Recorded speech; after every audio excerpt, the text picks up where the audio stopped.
क्या हाल है law aspirants, आप सबकी उम्मीद करता हूँ आप लोग बहुत अच्छे होंगे। और जैसे कि 2020 का अटैम्प्ट जल्दी आने वाला है, तो तैयारी को जारी और सारी रखो, बिल्कुल भी होप नहीं खोनी है। और डिटरमाइंड रह के हार्ड वर्क करना है और सारे के सारे जितने भी हमारे इंपॉर्टेंट टॉपिक्स हैं सबको बहुत अच्छे से होप होप होप रख के अपने अंदर सबको रिवाइज करना है कि जिस दिन आपका एग्ज़ाम होगा बस आपको उसी दिन रेस्ट लेना है। उससे पहले आप रेस्ट की कोई उम्मीद मत रखिए, बस सोइए उठिए और अपना पढ़िए।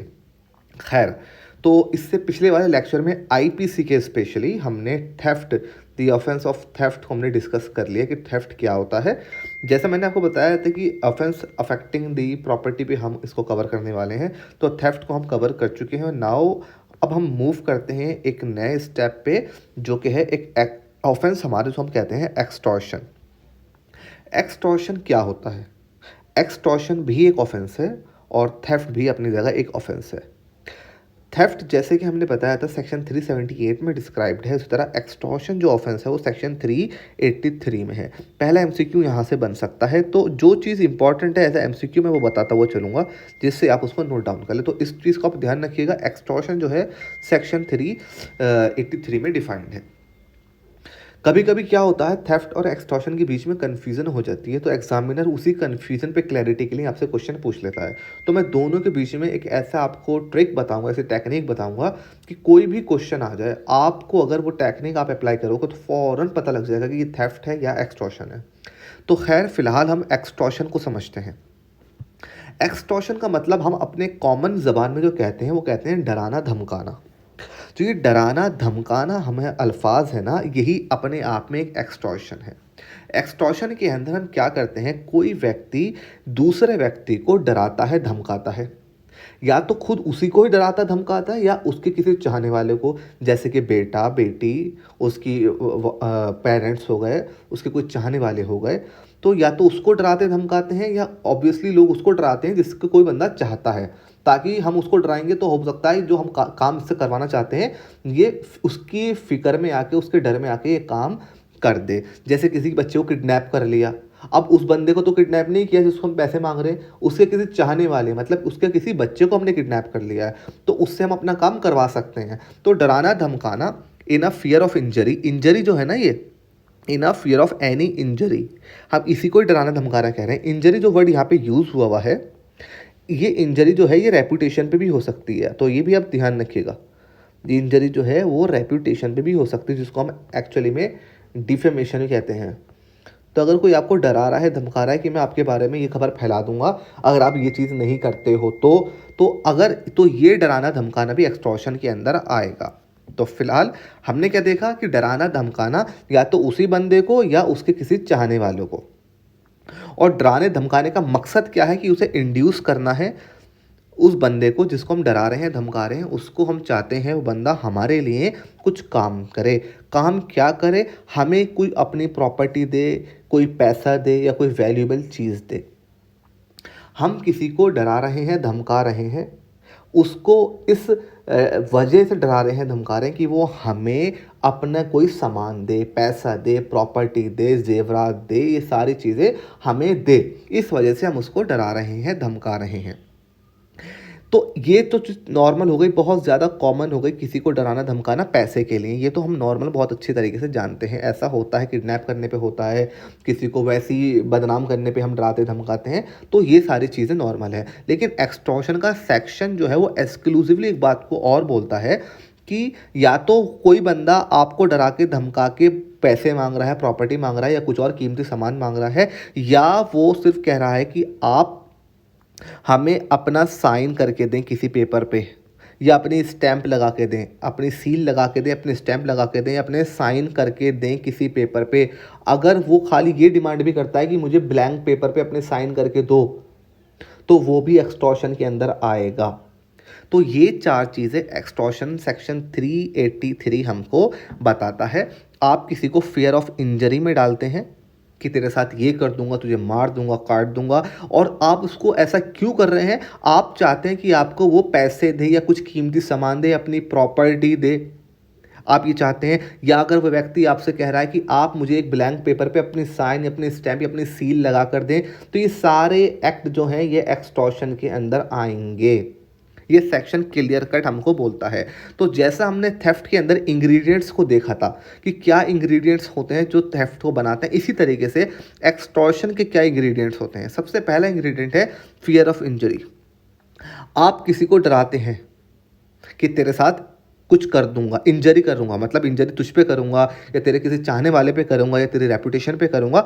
एक इंजरी हो, इंजरी का आप डर देते हैं उसको, और उससे चाहते हैं, उसको इंड्यूस करते हैं कि वो आपको कुछ प्रॉपर्टी दे, चाहे मूवेबल प्रॉपर्टी हो चाहे इमूवेबल प्रॉपर्टी हो, चाहे आप उससे पैसे मांग रहे हैं, उसकी सोने की अंगूठियाँ मांग रहे हैं या उसके मकान मांग रहे हैं, उसको डरा के धमका के, या कोई भी उससे चीज़ ऐसी मांग रहे हैं, एक खाली पेपर पे उससे साइन करवा के मांग रहे हैं, कुछ भी ऐसी चीज़ आप उससे मांग रहे हैं जो कि एक वैल्यूएबल सिक्योरिटी बन सके, तो ये सारी चीज़ें एक्सटॉर्शन के अंदर आएंगी। अब एक मैं आपको एक ट्रिक बता रहा हूँ, थेफ्ट और एक्सटॉर्शन में फ़र्क क्या होता है।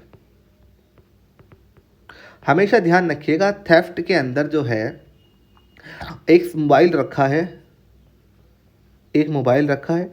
थेफ्ट के अंदर क्या करते हैं, एक व्यक्ति है,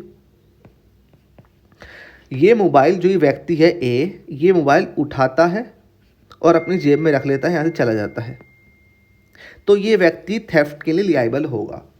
लेकिन एक्सटॉर्शन में जो व्यक्ति ऑफेंस कर रहा है ना, वो चीज़ को खुद नहीं लेता, वो दूसरे व्यक्ति को इंड्यूस करता है उसको देने के लिए। बहुत ध्यान से सुनना इस बात को। थेफ्ट के अंदर आप चीज़ को खुद उठाते हैं, आपने अंगूठी चोरी करनी है, आप अंगूठी उठा के जेब में रखते हैं, आपको पैसे निकालने हैं, आप पैसे उठा के जेब में रख लेते हैं, आपको मोबाइल चोरी करना, मोबाइल उठा के चले जाते हैं। लेकिन एक्सटॉर्शन में आप खुद कुछ नहीं उठाते हैं, बल्कि जिसका वो सामान है उसको आप डराते हैं, धमकाते हैं, वो बंदा डर में आकर आपको वो सामान डिलीवर करता है। तो जिस भी रीजनिंग के अंदर आप ये चीज़ देखें कि एक बंदा किसी को डरा रहा है, ए व्यक्ति है जो कि बी से कह रहा है कि ऐसा कर वरना तुझे मार दूंगा, किडनैप कर लूंगा, और बी डर के मारे उसको सामान खुद देता है। जहां जिसका सामान है वो अपने सामान को डराने धमकाने वाले को खुद से दे, तो वो एक्सटॉर्शन के अंदर आता है, थेफ्ट नहीं माना जाता। तो उम्मीद करता हूँ डिफरेंस आपको समझ में आया होगा। इसी कुछ इलस्ट्रेशन है जिससे ये चीज़ और क्लियर हो जाएगी। जेड एक व्यक्ति है, जहाँ पे आप इसे देख रहे हैं, जेड एक व्यक्ति है, ए व्यक्ति जो है वो फ़ोन पर है, वो इससे कह रहा है कि मैं तेरे बारे में गलत सलत छाप दूंगा कि तू एक बिकाऊ ऑफिसर है, रिश्वत लेता है, वरना तू मुझे 50,000 रुपये दे।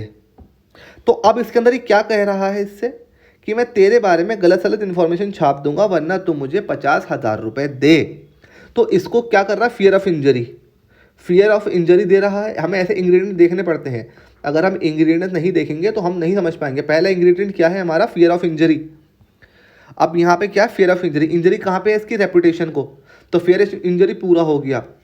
दूसरा क्या है, इसको डिसऑनेस्टली इंड्यूस कर रहा है, मतलब इसको उकसा रहा है कि ऐसा काम करे। हालांकि कौन चाहेगा किसी को फ्री फंड में 50,000 रुपये देना, लेकिन इसको उकसा रहा है कि मुझे पैसे दे, तो यहाँ पे उकसाना भी हमारा सक्सेसफुल हुआ। और तीसरा हमारा इंग्रेडिएंट क्या है कि उसको कोई वैल्यूएबल चीज़ दे। वैल्यूएबल ऑब्वियसली पैसे जो होते हैं वो वैल्यूएबल चीज़ होती है, मूवेबल प्रॉपर्टी होती है। तो यस, तीसरा भी पूरा हो गया। और जैसा हमने बताया था कि एक्सटॉर्शन के अंदर जो व्यक्ति डराता है, धमकाता है, वो खुद से पैसे नहीं ले रहा। ये ए जो है खुद से इसकी जेब में हाथ डाल के पैसे नहीं लेगा, बल्कि ये जेड उसको खुद पैसे डिलीवर करेगा। तो इस केस के अंदर ये एक्सटॉर्शन क्लियर कट है। जहाँ पे इंजरी का डर है तो इसकी रेपुटेशन को है, और रेपुटेशन के डर से ये इसको पैसे मांग रहा है, और ये पैसे इसको दे देगा तो ये ऑफेंस एक्सटॉर्शन बन जाएगा। नहीं दे रहा है तो अगर ये नहीं दे रहा है तो अटेम्प्ट ऑफ एक्सटॉर्शन लग जाएगा, बल्कि ये तो एक्सटॉर्शन माना ही जाएगा चाहे अटेम्प्ट हो या ना हो। नाउ दूसरी क्या है इलस्ट्रेशन हमारे पास, कि ये व्यक्ति ए है, ये व्यक्ति जेड है, ये बी है। ए का छोटा बच्चा होता है बी। जेड फोन करके कहता है ए से कि मेरे पास तेरा बच्चा है, अगर तू इसको जिंदा चाहता है तो मुझे 50,000 रुपये भेज दे, मुझे 50,000 रुपये भिजवा दे। तो यहाँ पे क्या कर रहा है, इसको फियर ऑफ इंजरी है, फियर ऑफ इंजरी के भी मेरे बच्चे को मार वार ना दे, भाई डर है उसको, एक को डर है कि मेरे बच्चे को मार न दे, भाई पूरा हो गया। दूसरा क्या है, इंड्यूस कर रहा है उसको पैसे देने के लिए, दूसरा भी पूरा हो गया। तीसरा क्या है, मूवेबल वैल्यूएबल सिक्योरिटी, पैसे ऑब्वियसली वैल्यूएबल सिक्योरिटी और मूवेबल प्रॉपर्टी है। तो ये तीनों इंग्रेडिएंट हमारे पूरे हो चुके हैं, तो ये हमारा ऑफेंस ऑफ एक्सटॉर्शन बनता है। यहाँ पे इसको डराया धमकाया जा रहा है, दो बंदों का इसमें रोल है और ये पैसे खुद इसको डिलीवर करेगा, ना कि जैड इसकी जेब में हाथ डाल के चुपके से निकालेगा, ऐसा कुछ नहीं हो रहा। तो ये हमारा एक्सटॉर्शन इस तरीके से होता है। ना एक और एग्जांपल हमारे पास है, सपोज करिए कि एक ये बंदा जो हमारे पास खड़ा है, फोन में बात कर रहा है, ये है ए, और जिससे ये बात कर रहा है वो बंदा है वाई। ए वाई की फील्ड में आता है, मतलब वाई की पूरी खेती होती है, अच्छी चावलों की खेती होती है।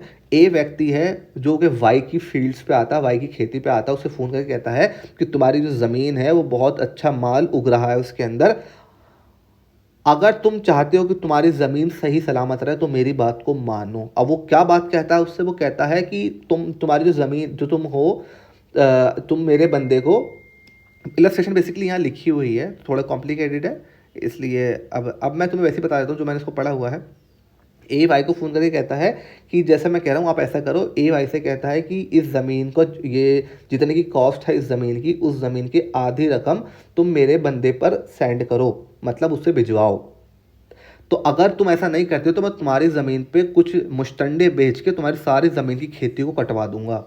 तो ये इसको क्या कर रहा है, डरा रहा है, धमका रहा है, फियर ऑफ इंजरी दे रहा है। इंजरी किस चीज़ की है इसको, ऑब्वियसली इसकी माल पे इंजरी है, और ये सारी इंजरी की इसमें डैमेजेस हैं, ठीक है। तो फियर ऑफ इंजरी है, फियर ऑफ इंजरी दे रहा है ये वाई को। दूसरी चीज़ क्या है, इसको इंड्यूस कर रहा है, इंड्यूस कर रहा है। तीसरी चीज़ क्या है, मूवेबल नहीं, वैल्यूएबल सिक्योरिटी, वैल्यूएबल चीज़ उससे मांग रहा है, वो कि एक पैसे हैं या कुछ और भी हो सकता है, कुछ भी। यहाँ पे वैल्यूएबल सिक्योरिटी जो मैं बोल रहा हूँ, वैल्यूएबल जो चीज़ बोल रहा हूँ, ये कुछ भी हो सकता है, चाहे पैसा हो सकता है, चाहे कागजात हो सकते हैं, कुछ भी हो सकता है।